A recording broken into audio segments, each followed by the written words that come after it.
ओम गुरुर्ब्रह्मा गुरुविष्णु गुरुर्देवो महेश्वरा गुरुर्साक्षात् परम ब्रह्म तस्मै श्री गुरुवे नमः।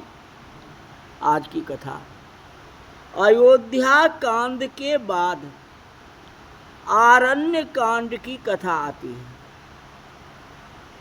आरण्य कांड बोध देता है ये थोड़े दिन जंगल में जाकर के भक्ति करो तो वासना का विनाश हो जाएगा। मन में जो वासना है या कोई पाप है या कुछ भी है उसका विनाश हो जाएगा।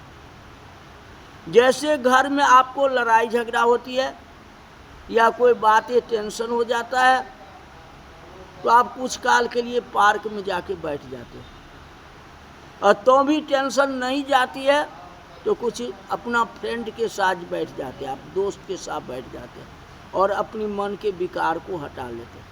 उसी तरह अगर घर में रहते हुए कोई चिंता हो जाए तो कुछ दिन के लिए जंगल या किसी तीर्थ में चले जाओ, वहाँ जाके भगवान का भजन कर लो तो आपका जो टेंशन है वो समाप्त हो जाए। घर में वासना का विनाश करना बहुत बड़ा कठिन है, नहीं हो पाता क्योंकि यह जीवन जो है गृहस्थी है और गृहस्थी जीवन में रहते हुए मन को शुद्ध करना कोई आसान बात नहीं है। गृहस्थ के घर में काम के परमाणु घूमते हैं। काम का मतलब होता है इच्छा। घर में थोड़ी भक्ति होती है किंतु घर में वासना का विनाश करना अशक्य है, मतलब कठिन है। गृहस्थ का घर बहुत पवित्र नहीं है।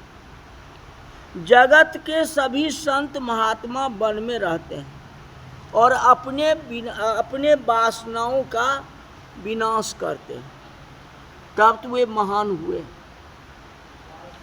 भगवान श्री कृष्ण वृंदावन धाम में गाय के पीछे खुले पैर चलते थे, चप्पल भी नहीं पहनते थे।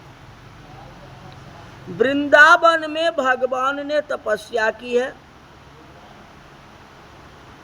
फिर श्री कृष्ण द्वारिका के राजा हुए। पांडव भी जंगल में तपस्या किए हैं। जो वासना का विनाश करता है वही महान होता है। वासना का विनाश करने के लिए जंगल में रहने की जरूरत है। जंगल में रहने का अर्थ है कि विलासी जीवन से दूर रहो। विलासी लोगों के संग मन बिगड़ता है। विलासी लोगों के संग में वासना बढ़ती है। जिससे वासना का विनाश किया जाए, मन में पाप न आए, ऐसे संतों का स्मरण करो जो निष्काम है। ऐसे संतों से सत्संग करो जो कामाधीन हो, जिसको कोई प्रकार की इच्छा न हो, क्योंकि सत्संगत से गुण होते हैं, संगत से गुण जात, और बांस फांस और मिश्री एक ही भाव विकार। गृहस्थ को घर में वासना का विनाश करना बहुत कठिन है। थोड़े दिन घर को छोड़ दो, कोई जरूरी है कि जीवन भर हम घर को छोड़ दें। कुछ दिन के लिए घर को छोड़ दें, अपने मन को बार बार समझावें जो कुछ है सो तेरा, जो कुछ है सो भगवान ही है। इस घर को छोड़ना है। आखिर ये शरीर एक प्रकार का घर ही है। जिस घर को अंत काल में छोड़ना पड़ता है। अंत काल में जीव को घर की ममता बहुत दुख देती है। जमदूत बहुत दुख नहीं देते हैं, लेकिन घर का ममता ज्यादा दुख देता है। चाहे कुछ भी हो, घर में अगर लड़ाई झगड़ा होता रहे या कोई बात हो या अपमानित हो, वे दुख सबसे ज्यादा चुभता है। उतना जमदूत के द्वारा भी जो दुख दिया जाता है वो चुभता नहीं है जितना घर में चुभता है। घर छोड़ने की इच्छा नहीं होती है और जमदूत घर में रहने नहीं देते। कहते आज से ही घर की ममता धीरे धीरे कम करो। मन को समझाना, तेरा घर भगवान के चरणों में है। आपके माता पिता का विवाह हुआ नहीं था तो आपका घर कहाँ था? अब गर्भ में आए, जब जन्म हुआ तब नहीं ये घर हुआ, उससे पहले। जिस घर को आप मानते हो कि ये मेरा घर है, उस घर में तो माता पिता का विवाह होने के बाद ही तो आप आए, और माता पिता के विवाह नहीं होते तो आप उस घर में कैसे आते? अमरदास जी बड़े ज्ञानी संत थे। 3-4 वर्ष के थे तभी से उनकी बुद्धि में ज्ञान प्रकट हुआ था। अपनी माँ से पूछते हैं, ये तुम कौन हो? अमरदास जी पूछते हैं, जो तुम कौन हो और मैं कौन हूँ?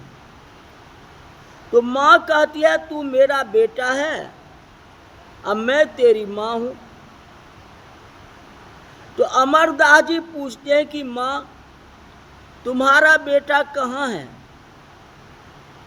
तो माँ बालक को छाती के ऊपर हाथ रखती है और कहती है, ये मेरा बेटा है। कहते माँ, ये छाती तुम्हारा बेटा है, यह पेट तुम्हारा बेटा है, शरीर तुम्हारा बेटा है, या बेटा शरीर से अलग है? ये तो शरीर है मैया।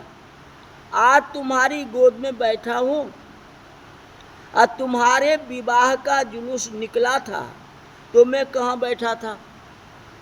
मैंने बारात निकली थी। माँ ने कहा, मेरे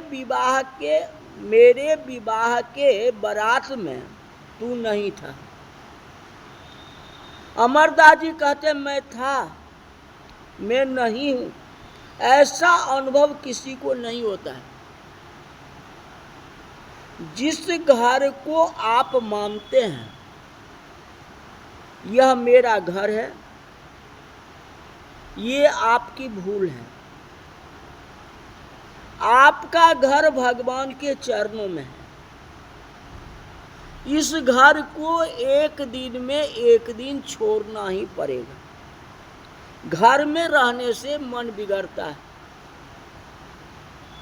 ऐसा समझ करके मन में जो घर रखता है उसका मन बिगड़ जाता है। मन में घर को रखने से पाप होता है। घर में रहना चाहिए किंतु मन में घर न आए। घर में रहो लेकिन मन में घर नहीं आना चाहिए। ये हमारा मकान बहुत अच्छा है, हमारा परिवार बहुत अच्छा है, ऐसा नहीं आना चाहिए। मन को बार बार समझाओ, तुम्हारा घर भगवान के चरणों में। वासना का विनाश करने के लिए थोड़े दिन भी जंगल में रहने की जरूरत है। शास्त्रों में लिखा है, गृहस्थ 12 महीने घर में न रहे। 12 महीने में कम से कम 2 महीना गंगा जी के किनारे रहो या जमुना जी के किनारे रहो और अपनी साधना करो, अपनी तपस्या करो। किसी गरीब को ऐसी इच्छा हो कि मुझे विष्णु यज्ञ करना है, गरीब विष्णु यज्ञ कैसे कर सकता है? एक विष्णु यज्ञ करना हो तो 10-20 लाख रुपए खर्च होंगे, गरीब कहाँ से लाएगा?